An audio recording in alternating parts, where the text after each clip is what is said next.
going to be good. They run from the hyoid forward, and the muscles that run straight forward to the inside of the lower jaw, which you can see nicely because it's been split open here, that's the geniohyoid, running from the genu, which is the inside of the chin, to the hyoid, back to the hyoid. So that's geniohyoid there. Can you point out the last muscle again, please? Yes. So this is thyrohyoid, I'm sorry, sternothyroid, and then here, so I can get a forceps around it. Hang on 1 second.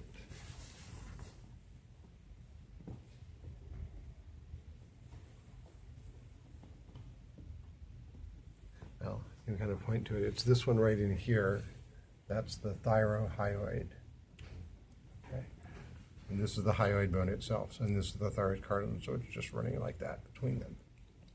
Okay. And then this, getting back to where we were, this is the geniohyoid here. This one, running from the inside of the chin to back to the hyoid.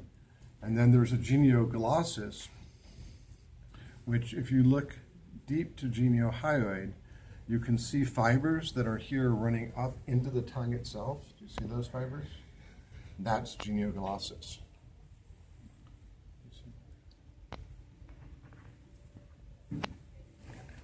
Got it, Schiller?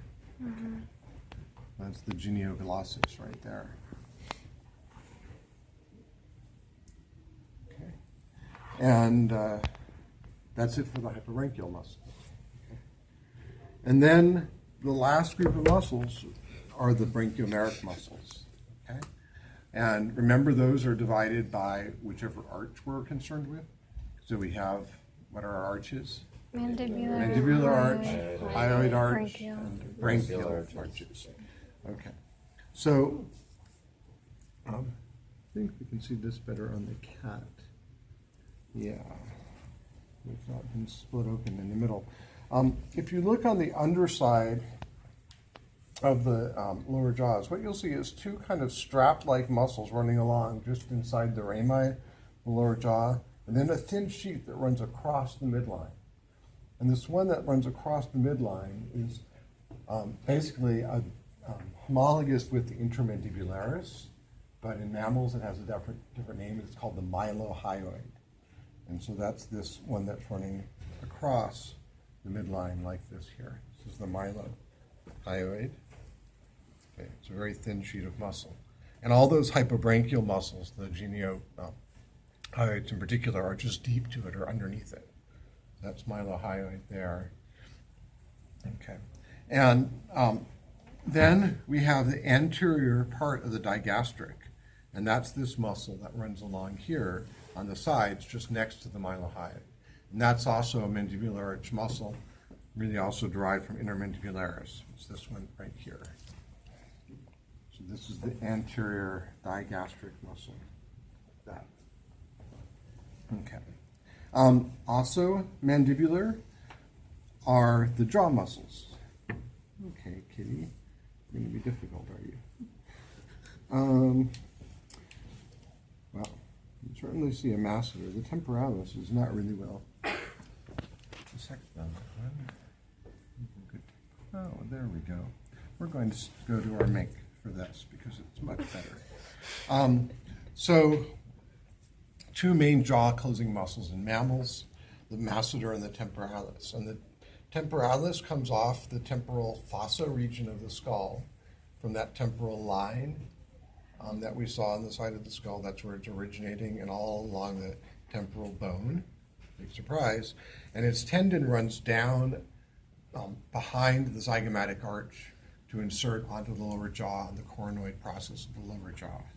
So this is the temporalis muscle here, running from that temporal line down behind the zygomatic arch to the coronoid process. You see that here, running down like that.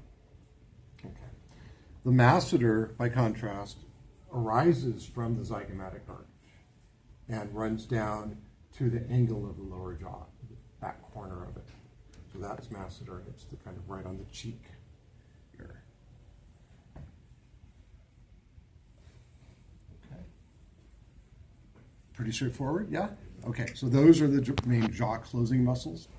And which one would be bigger in general in a carnivore? Temporalis or masseter? Temporalis, and an herbivore? Masseter. Okay, yes, good.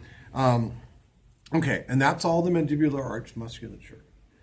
For the hyoid arch, we just have one muscle to look at, and that's the posterior or caudal digastric. And let's see if we can actually see it on our cat, since we looked at the anterior digastric there.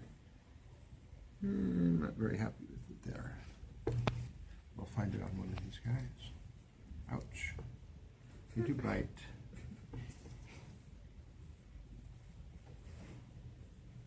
Well, I actually see it pretty well on this, on the make. We'll just kind of put it back together again.